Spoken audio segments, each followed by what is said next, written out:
Murders are down nearly 23% nationally.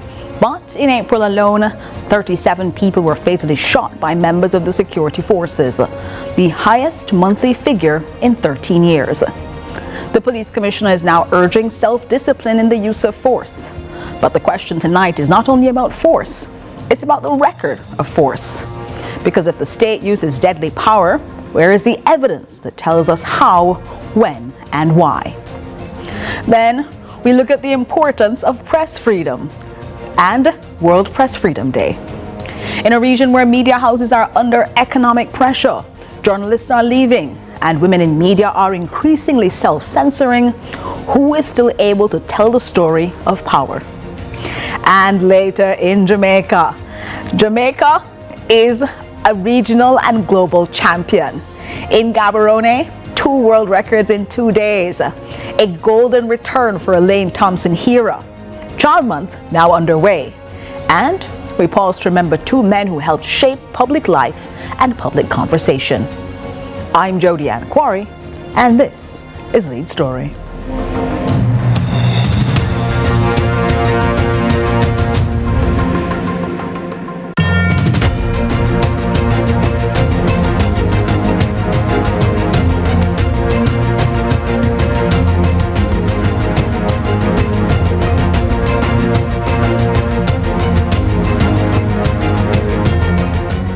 April of this year, 37 people were fatally shot by members of Jamaica's security forces.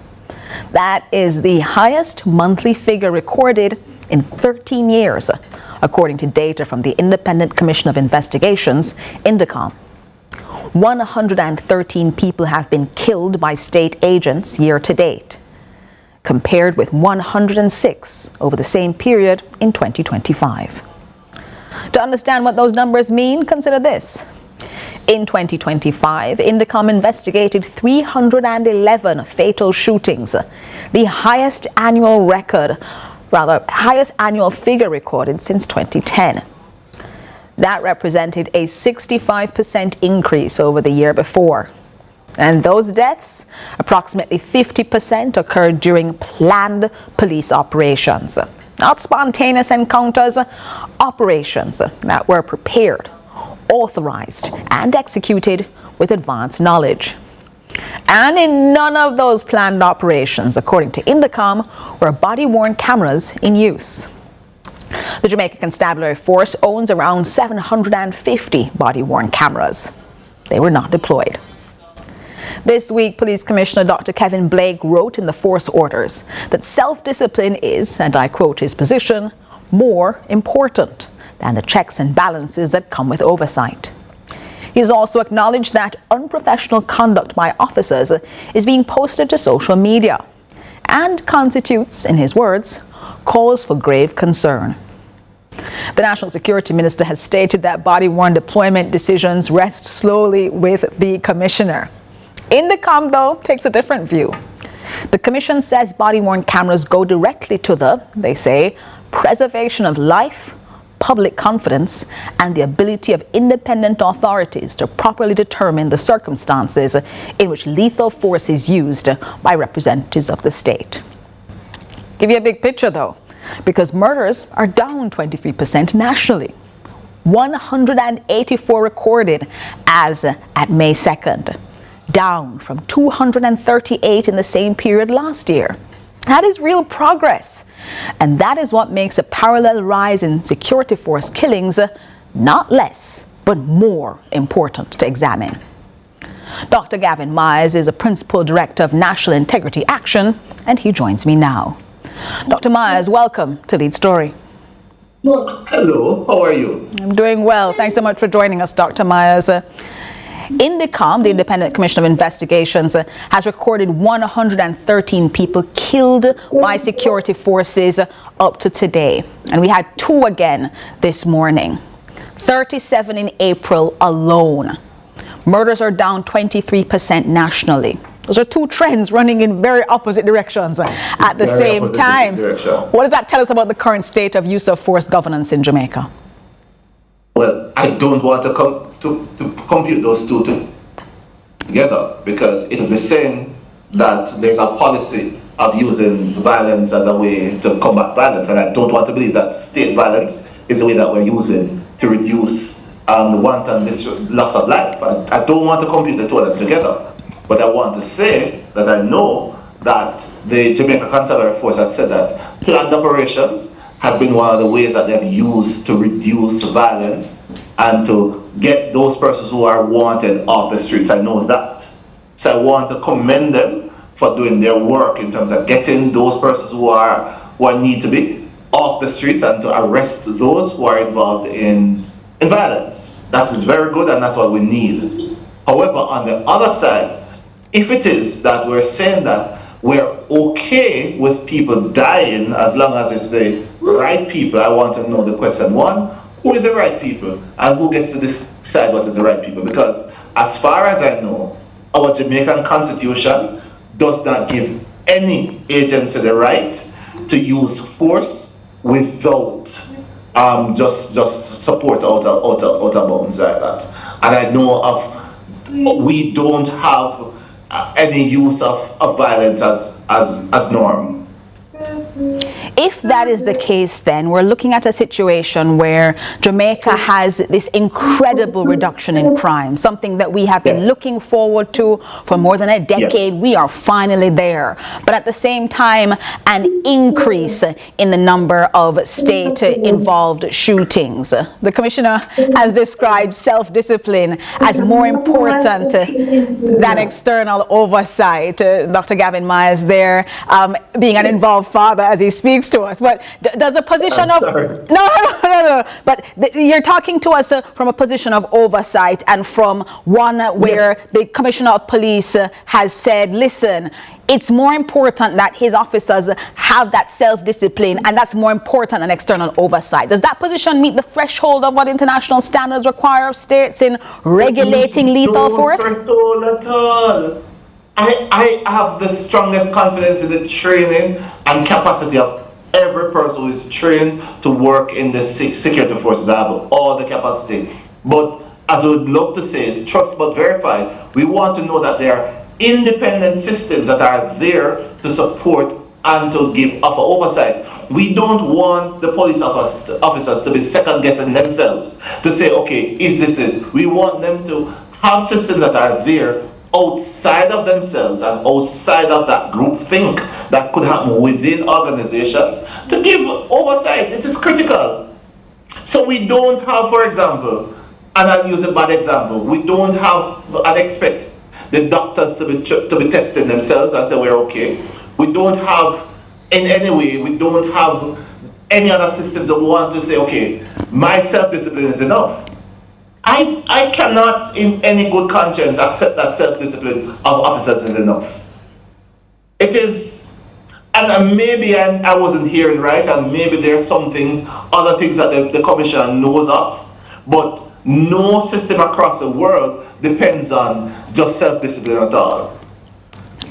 We're also talking about the use of force in the context of us figuring out what happens in these situations. Today, the Jamaica Constabulary Forces Chief has sent out Commissioner Kevin Blake a notice from the JCF indicating that in confrontations with the police, the citizens are not to escalate violent confrontations. This is something that the Commissioner has sent before. But this context in which we have it is one where body-worn cameras allow us to figure out what happened in the cut and thrust of a confrontation. The Jamaica Constabulary Force owns around 750 body-worn cameras. Indicom confirms that they use not one of them in planned operations under review. Exactly. What then do we do? You know what is most interesting? Oftentimes, when there are these confrontations, the other party is not left alive, so we have no clear indication outside of the police's statements what has happened. And this is concerning. We'd love to be able to come and say, okay, the police, as they have been saying, have been doing their great work, and this is the evidence of it. And this is what we want to continue to show, that we have confidence, and the confidence is verifiable, because we want to verify that the police is doing as they say. And I would love that I continue to have the confidence that I have, that at every time, at 3 o'clock in the mornings, and at 2 o'clock in the evenings, the police is doing the same thing.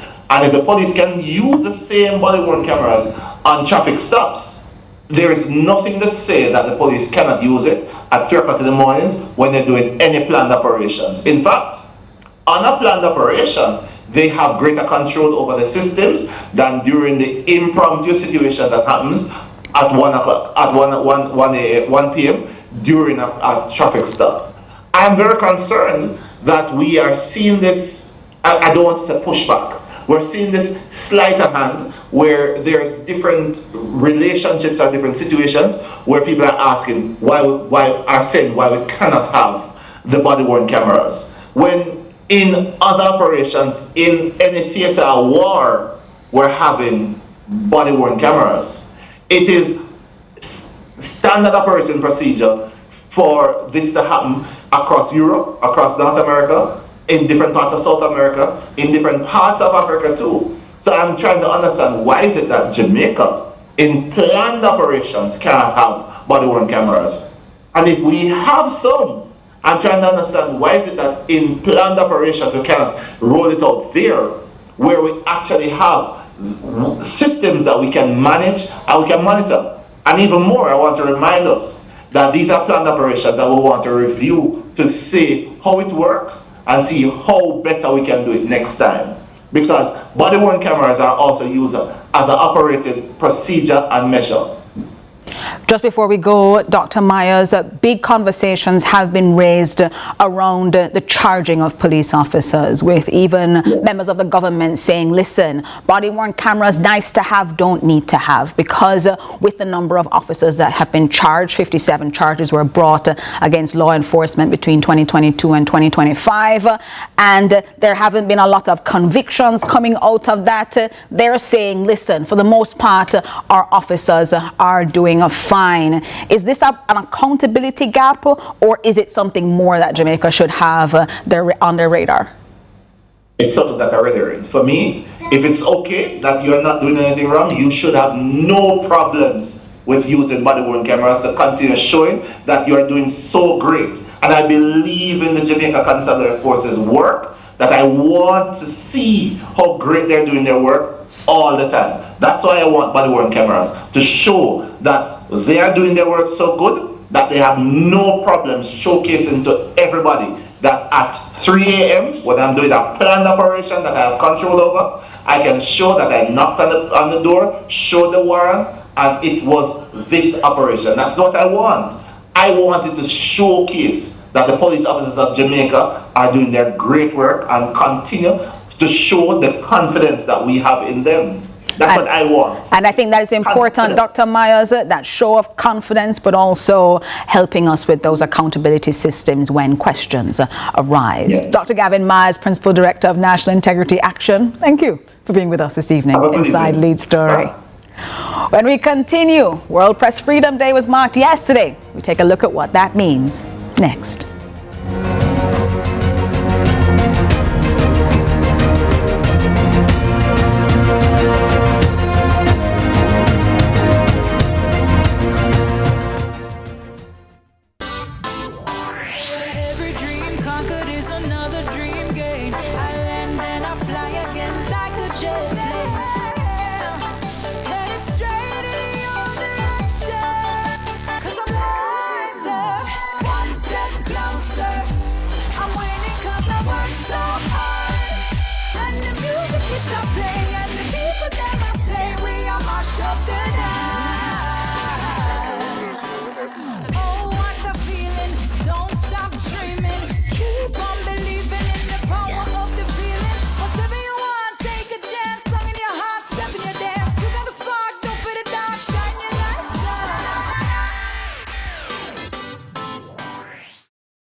Jamaica's unemployment rate has fallen to 3.3%, down from 13.2% in 2016. Our government's continued focus on job creation is delivering real results. We are building Jamaica. The time by the Office of the Prime Minister is... Let's delve deep into the issues. We'll take you beneath the surface. Greetings and salutations. My name is Orville Higgins, and it's another edition of Fan Central. talking to the people at the heart of the top sporting stories. Hear from your favorite sportsmen and women and the administrators who work tirelessly to make it all happen. It's live sports talk. I've written an entire article. Yeah. Looking at all the major issues every Tuesday at 9 p.m. It's Fan Central.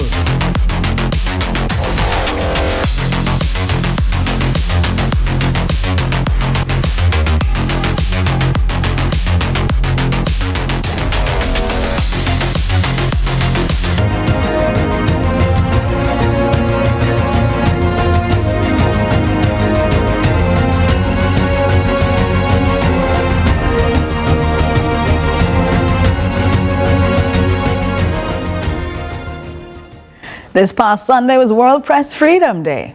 The theme this year, Shaping a Future at Peace, promoting press freedom for human rights, development and security. On the same day, well, not yesterday, today, the Inter-American Commission on Human Rights' Special Rapporteurship for Freedom of Expression published its 2025 annual report. Came out first thing this morning. Reporters Without Borders, RSF, with its abbreviation in French, released its 25th World Press Index.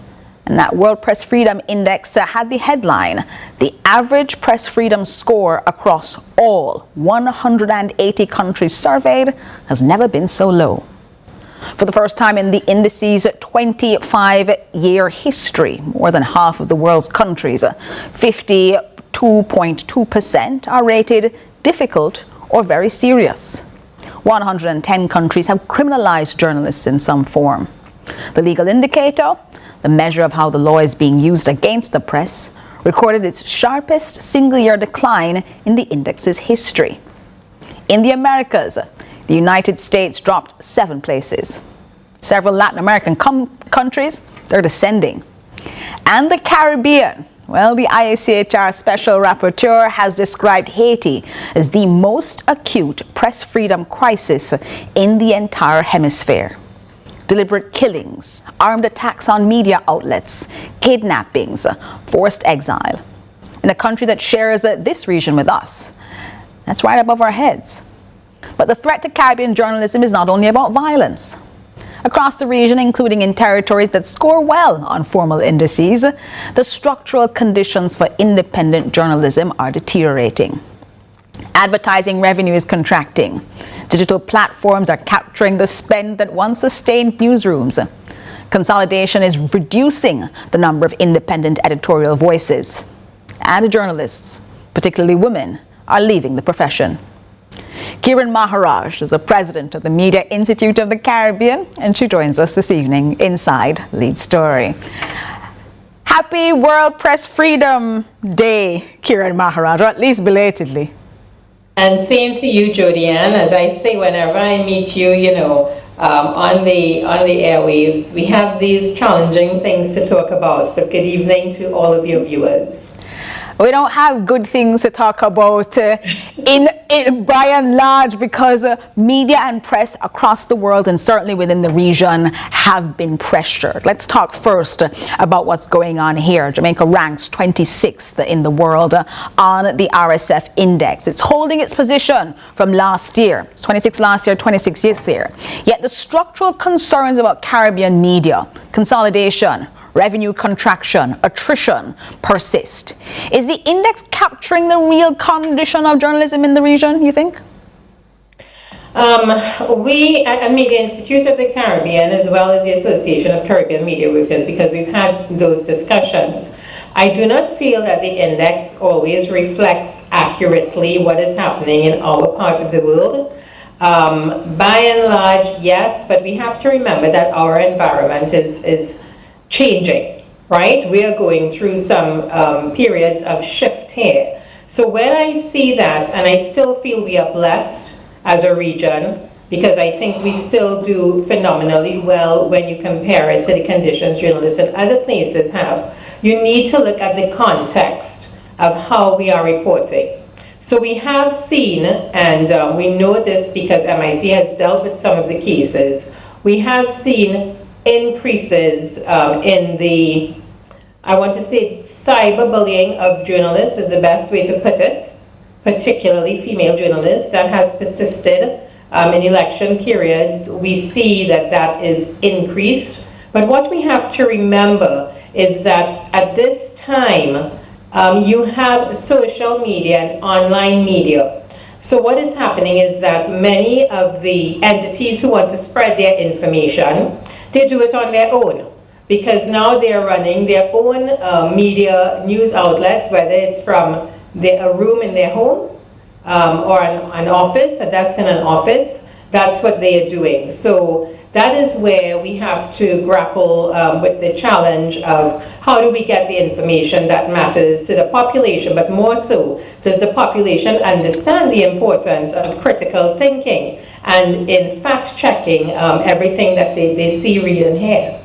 There had been so many posts yesterday as they marked World Press Freedom Day talking about the rights that we enjoy depending on journalism, that having that information go out into the public is critical to then all the other rights that are enjoyed. One place, though, that isn't enjoying all the rights that they have is the country right above Jamaica, part of an archipelago above us, Haiti. The IACHR has documented Haiti as the most serious press freedom crisis in this hemisphere. We're watching journalists be killed, kidnapped, harassed, exploited. What's the spillover effect of that crisis on regional norms and on journalists across the Caribbean who are watching it unfold in real time with our colleagues right here in the region? And then, as this is one of the deadliest years for journalists ever on record, watching journalists across the world die for the work that we do. We have had a lot of our colleagues in Haiti have left the country, thankfully. Many of them cannot return. And it is really very heart-wrenching to understand the conditions. I mean, I was on a call with one of them about 2 years ago, and while I was chatting with her, we started to hear gunfire. And she luckily made it out, but that is the reality. We have to remember, though, that Haiti's social situation is very distinct and unique. What it has done, though, for journalists in the region is that we have seen the potential negative effects that can happen when you have this kind of social upheaval. So more and more in this region, we have seen our journalists be more sensitive to many of the issues. You talk about the Press Freedom Index, but let us not forget that we have to pay attention, we meaning citizens and media, we have to pay attention to things like the Corruption Perception Index, the Civicus Monitor Index as well, where we look at the civic space, because all of those feed into and tell us quite a lot about our situation. MIC recently completed its Safety for Journalists training, and that was because we have had some I don't want to say reports, but concerns about monitoring, digital monitoring of journalists and their information and their systems.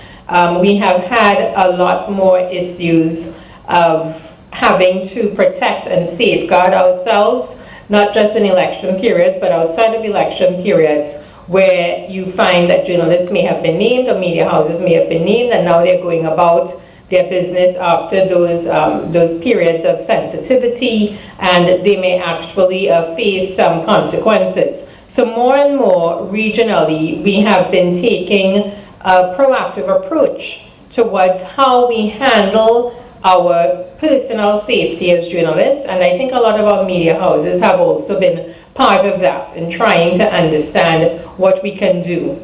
But at the end of the day, Jody, and I want to say that we have to take a responsibility as a society, and I mean governments, civil society, the education system. We all need to understand the significance of media literacy. To me, this is the one central aspect that will help us to understand how we interpret the information we get and how we really understand and look for the truth, because legacy media is here and we are under the challenges. But if we really want to get to the point of shaping the significance of press resilience.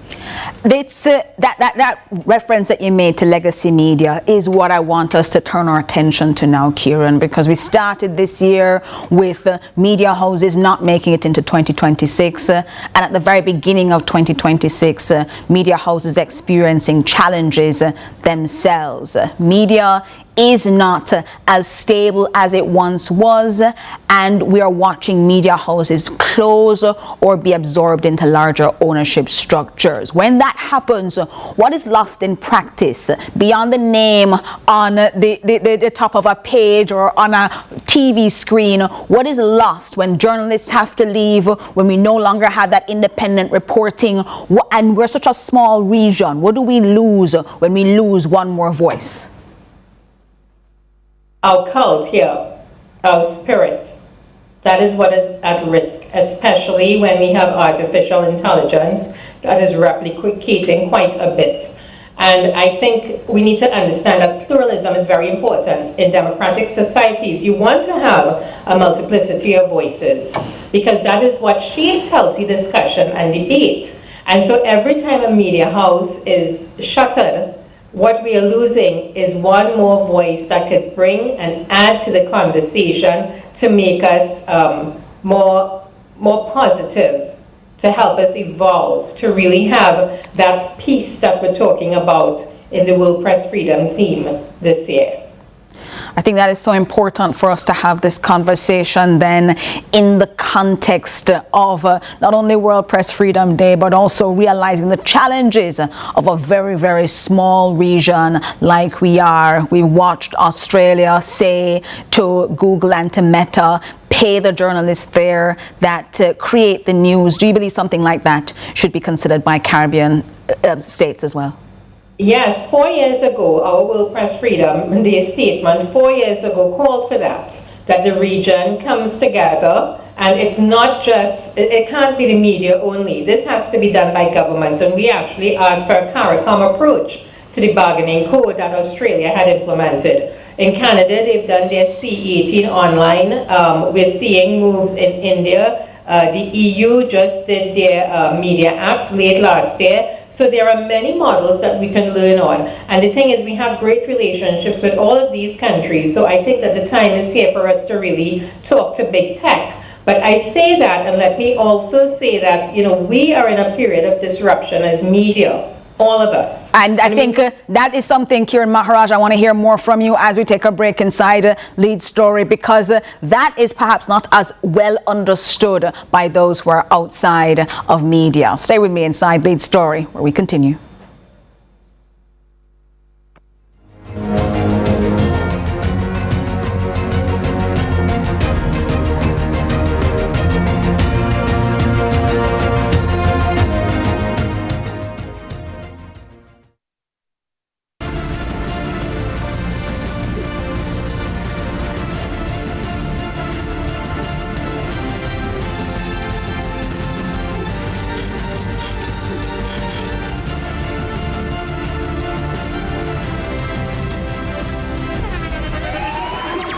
The internationally acclaimed On Stage with Winfred Williams. At a new time, Saturdays at 8 p.m. on CVM TV. So much more than entertainment. Every dream conquered is another dream gained. I land and I fly again like a jet plane. Headed straight in your direction. 'Cause I'm wiser, one step closer. I'm winning 'cause I work so hard. And the music keeps on playing, and the people that I say we are march up the night. Oh, what a feeling! Don't stop dreaming. Keep on believing in the power of the feeling. Whatever you want, take a chance. Song in your heart, step in your dance. You got a spark, don't put it down. Shine your lights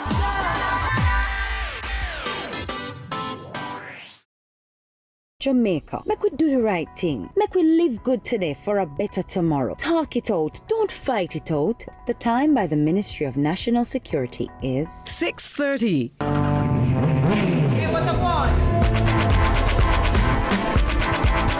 Hi, I am Candy Pang.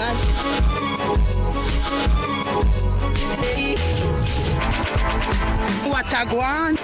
What's a guan? That's a guan. What a guan? What a guan? What a guan? Mondays, Wednesdays, and Fridays at 8 a.m., 1:30 p.m., and 10 p.m. on CVM TV. That's a guan, what a guan?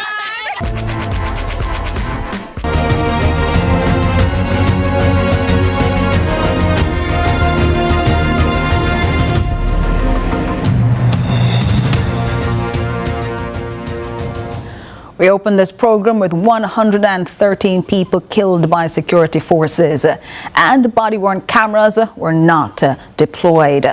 The question we now put to our guests is this: if Jamaica's media cannot independently investigate, verify, or challenge a state's account of those incidents, what fills that vacuum? I continue to be joined by Kiran Maharaj of the Media Institute of the Caribbean, and we have joining us as well Dominic Bobron, Chair of the Media Association of Jamaica and Managing Director of the Jamaica Observer Media Group. Thanks so much for joining us.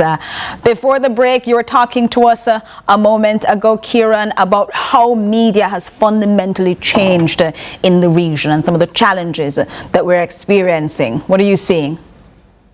Yeah, I think that, as I said, we're in a period of disruption, and many businesses have had to deal with the disruption. And so we need to be innovative with what we do. We are not going back to the revenue streams we had 20 years ago, nor the models. So are we really making the best use of not just digital, but AI? Because I think digital is now passé in many ways. But how are we doing that? And we need to recognize that the one thing we have at our disposal is our community. This gives us an opportunity to be able to tell more stories from within our countries, our communities, in a much better way. So the way we are telling the stories has also changed. It's not just radio and print and TV anymore. And as journalists, we need to understand that we have to learn the technology. We have to understand the software, because our audiences want it that way. They want snap bite information. And that could be, so whether it's on TikTok or whether it's on Instagram or Facebook, we need to embrace that and use it. So I feel that there are opportunities, but as with any business model, it comes back to the age-old saying, adapt or die. We're in a period of disruption. Adapt or die. Dominic Bobron, you are the chair of the Media Association of Jamaica. Kiran Maharaj has given us a regional view. Is adapt or die something that Jamaica has to hold on to, especially as we rank 26th in the world on the RSF index? Still the same as 2025, but yet the structural concerns that we have to deal with are real and documented. Well, that's a very true statement. I think part of the challenge is how quickly can we afford to focus on adapting? And then once we do adapt, the question will be, how do we monetize that adaptation to be able to remain sustainable? As far as press freedom goes and the workings of a functional democracy, Jamaica is ranked, if not equal, if not slightly higher than the last measurement. But I think it's as a result of a combination of things. You've got some strong legislative framework that manages to protect and maintain the integrity of the freedom of the press, but at the same time, the rest of the world, the attacks on freedom of the press in terms of legislative frameworks, if not outright attacks in terms of punitive measures against journalists, have also caused the rest of the world to decrease in terms of its own rankings. So Jamaica, albeit having come through a national election last year, has done fairly well.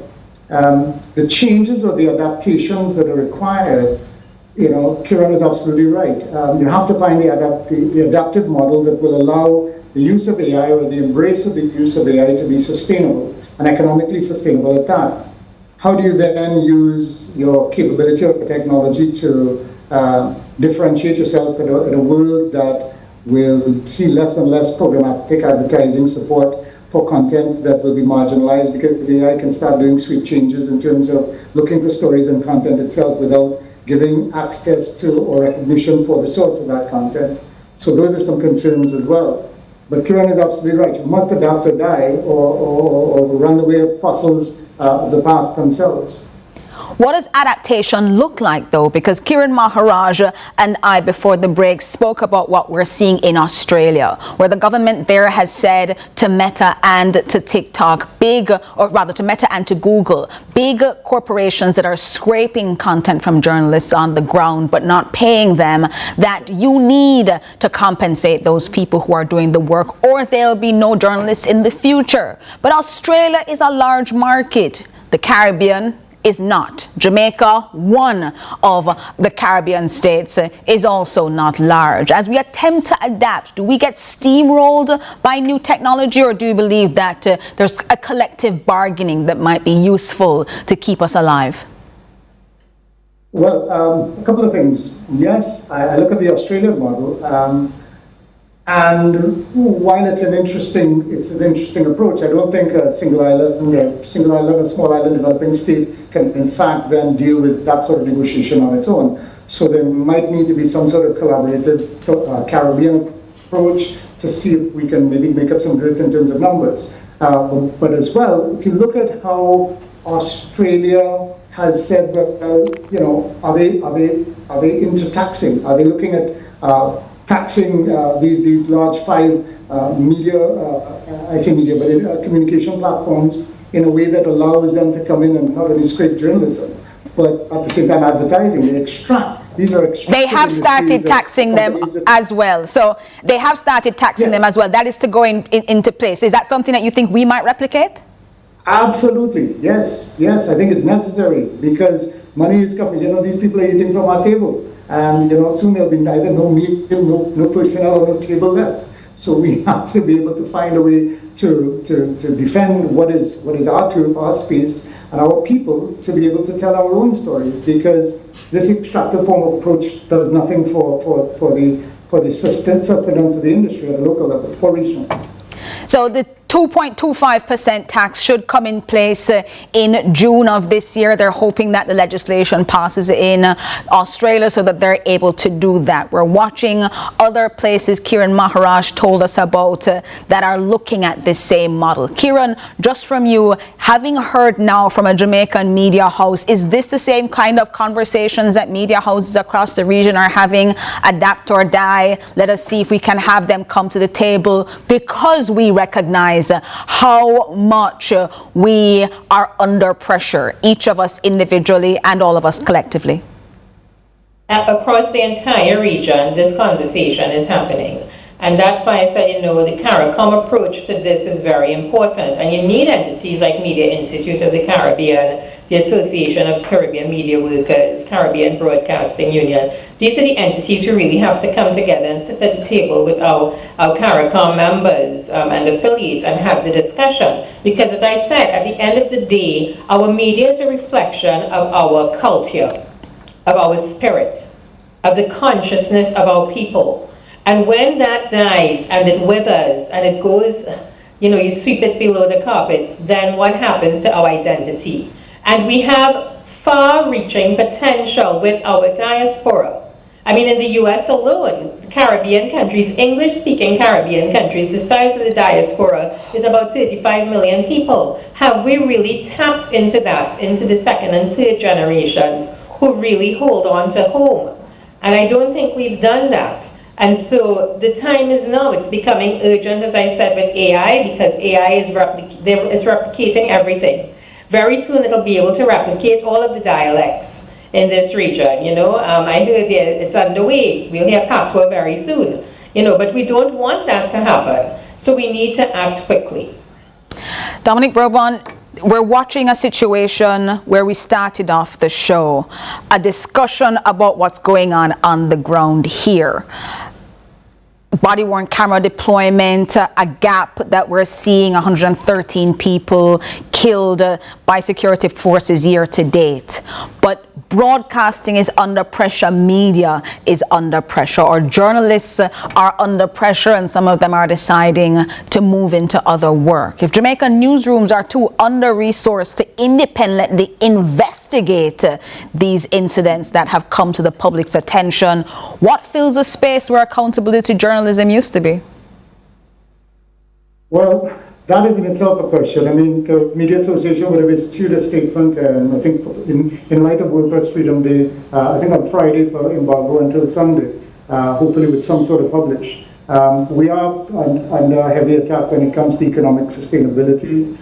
Personnel are migrating. We are seeing lessening of a resource to be able to sustain the kind of holding people to account or institutions or governments to account in manners in which we can. So with that erosion, we have to find ways in which we can involve the citizenry to participate to get that level of citizen journalism or citizen participation in terms of constituents, personnel, associations or groupings that can help inform civil society to help try and make and hold power to account. It's a critical step, but I think it's absolutely necessary.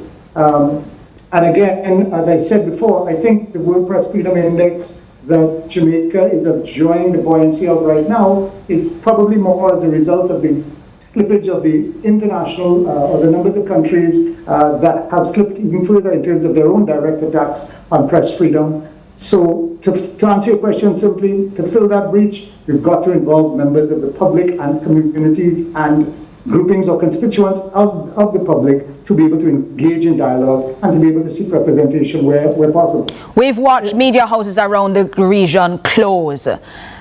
Is government also part of this? Government funding, government support that would allow for us to have a plurality of media houses, or does that tie you to the very people that you need to hold to account and might compromise doing that? I'm going to have to move to another location, forgive me. All right, Kieran. A couple of things. Yes. One, governments don't have a role in private media. First of all, we can't afford to have that as an opportunity. What governments can do is you can look at some sort of tax amelioration when it comes to payment of GCT in Jamaica. You could look at maybe some sort of public-private partnership in the way in which some sort of funding is made available to media institutions. Tax concessions at an institutional level for the importation of equipment and or newsprint or equipment and supplies for publishing. There are different ways in which you can assist an industry indirectly, which help to create or facilitate an environment that's a little more affordable in the event of the difficulty in terms of being able to sustain it economically for the purpose of, let's say, advertising support or subscription support. So we have to try and find ways in which we can get the government to be able to participate or at least assist the media sector to trying to help itself be sustainable, because it is a critical and functioning part of our democratic process. Kieran Maharaj, in 30 seconds as we close, is that something that the rest of the region is open to? Perhaps the government then assisting, not only, as Dominic has said, the citizens and others, but also governments in making sure that media houses don't close down, that we don't lose what's been called the fourth estate? Yeah, I think that they can in the ways Dominic has said. Let me also say that government advertising across the region with their other state entities have been cut by as much as 50% in some countries. So I think that has brought pressure to the media houses because their revenue streams have dwindled. But going back to the point, Jodianne, let me close by saying that we can have better reporting systems and better journalism if we had the legal infrastructure in terms of the freedom of information, access to information legislation, if it was stronger, things like whistleblower, how we handle cybercrime. There are many legislative avenues that can help create an environment to help ensure that press freedom is very much alive. All right. I think that it is critical for us to look at all of these things, pull them together and see how we get a Caribbean media landscape that continues to support us all. Kieran Maharaj and Dominic Beaubrun, thank you so very much for joining us on the day after World Press Freedom Day, talking to us about press and media in the Caribbean. Appreciate you joining us. When we can return into Lead Story, the National Ledger. Jamaica made history this weekend, and last week we also lost people who made us who we are. Talk about that next inside Lead Story.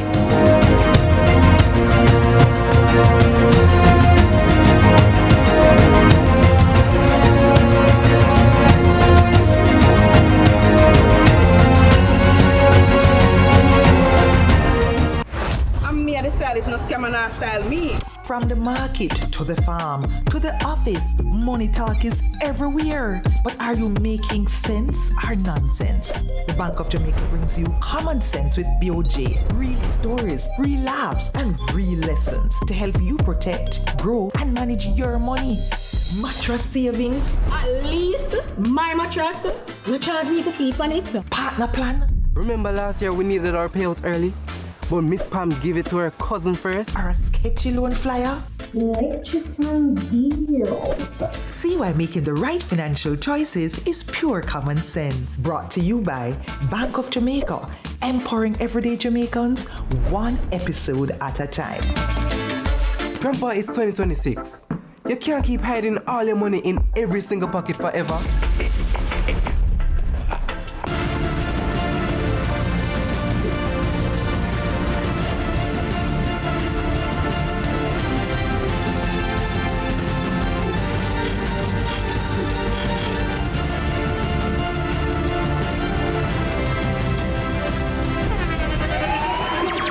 The internationally acclaimed On Stage with Winfred Williams. At a new time, Saturdays at 8 p.m. on CVM TV. So much more than entertainment.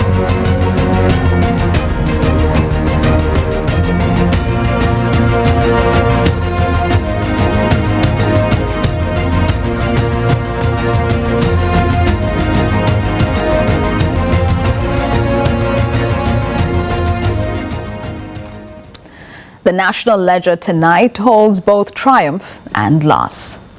We begin in Gaborone. On Saturday, May 2, Jamaica's mixed 4x100 meter relay team made history. Akeem Blake, Tina Clayton, Kadrian Golson, and Tia Clayton crossed the line in 39.99 seconds. The first team in history to run the event under 40 seconds. A world record. And then because Jamaica enough, they did it all over again.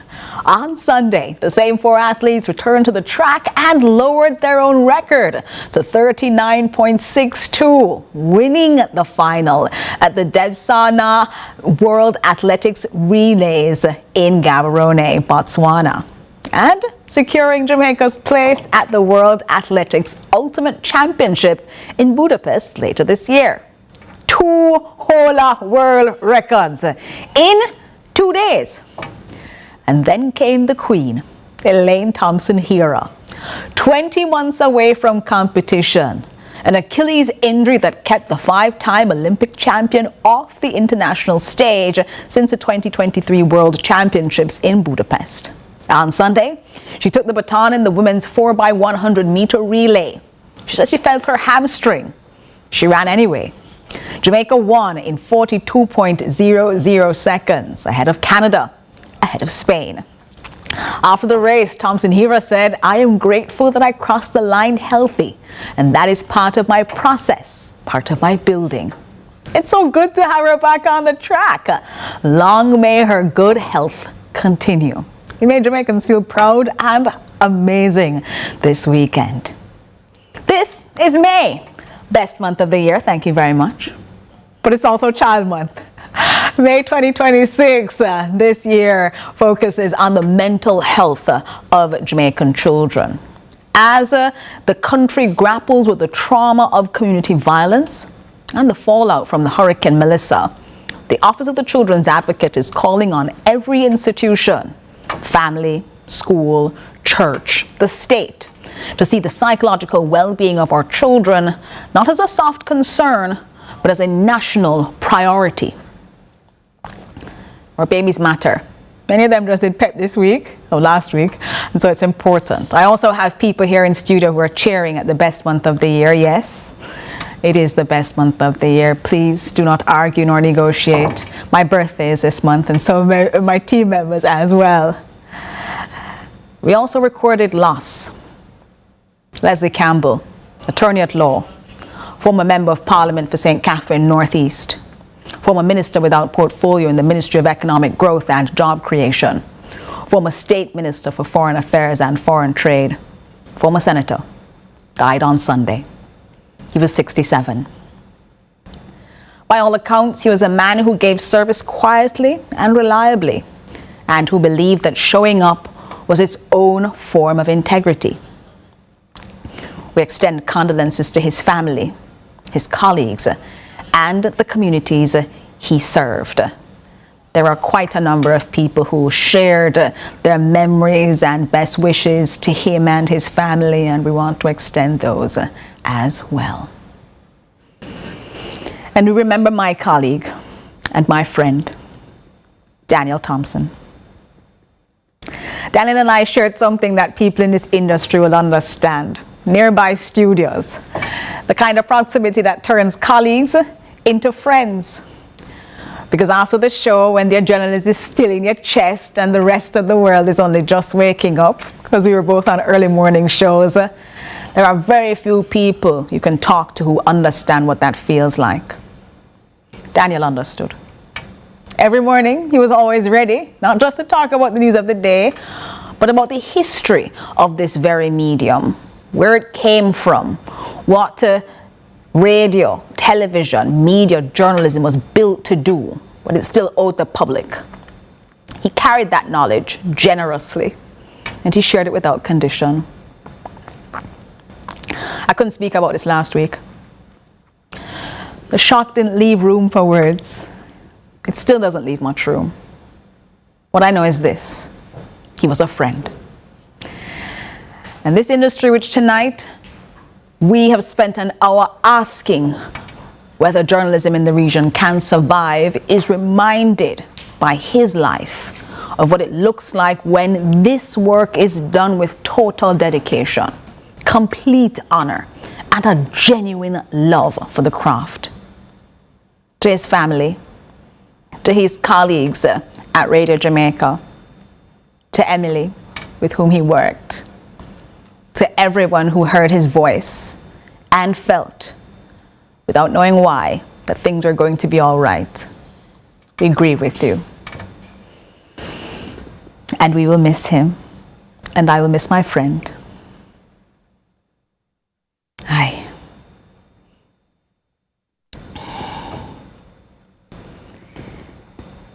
As we close out tonight, the question is not only about how power is used, but whether there's a reliable record of how it's used. And we talked about that today. When the state uses force, there must be evidence. Those body-worn cameras are part of that. When journalists are under pressure, that evidence may never reach the public because we can't investigate, because we can't take care of ourselves and our families, because we are under pressure ourselves. And when media systems weaken, accountability becomes fragile. And when accountability becomes fragile, trust collapses. So the issue is not only force and use of force. It's not only about press freedom, even though we're looking at the end of World Press Freedom Day and talking about conversations that link to it today. It's whether Jamaicans can trust the record of what is done in their name. That is the story. I'm Jody Ann Quarry, and on behalf of the entire CVM production team, thank you for watching Lead Story. Have a fantastic evening, and I hope you stay safe. Up next, CVM News.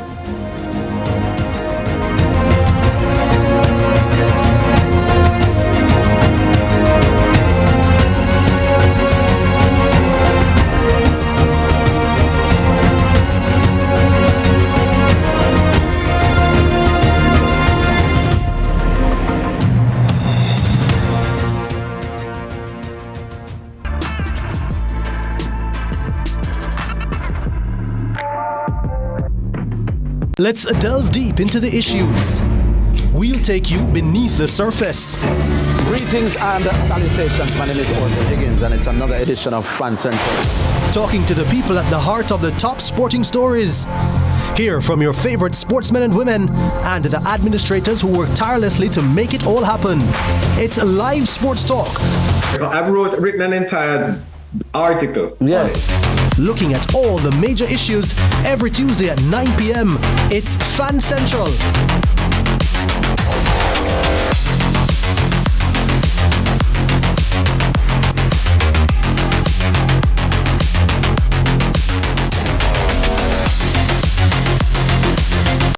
Tune in to Lead Story, weekdays at 6 p.m. Hosted by Jody Ann Quarry. Brought to you by Horizon, a new loan product from Access Financial Services. Small Biz, Big Dreams is brought to you by Access Financial Services.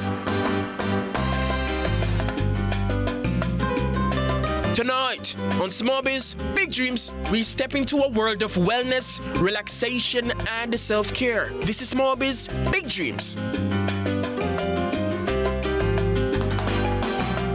Juliet Thompson has spent the last 17 years building her brand in the beauty and wellness industry. Her business, MJ Body Concept and Spa, has become a go-to spot for clients seeking body treatments, skincare services, and total relaxation. She says what started as a love for helping people look and feel their best quickly turned into a full-time business. Well, I used to work somewhere else before, and I decided to just go out on my own and start business basically. I decided to branch out because I wanted to be able to have more control over what is being done or what was being done to clients.